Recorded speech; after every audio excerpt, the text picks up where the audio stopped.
This is the output file. This is data file, two variable format, three columns are three symbol format, the same data set.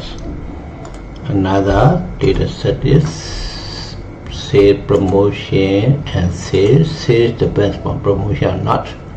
Three promotions give three symbols of sales. To change to SAS Online, you have to separate. You have to delete this. You have to create one Excel file for one data set. Okay, here this is sales promotion data set.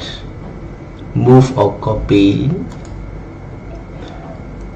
If you want to maintain this file, you can create a copy and new book. Okay, and this is sales promotion. You don't need this three sample format. Delete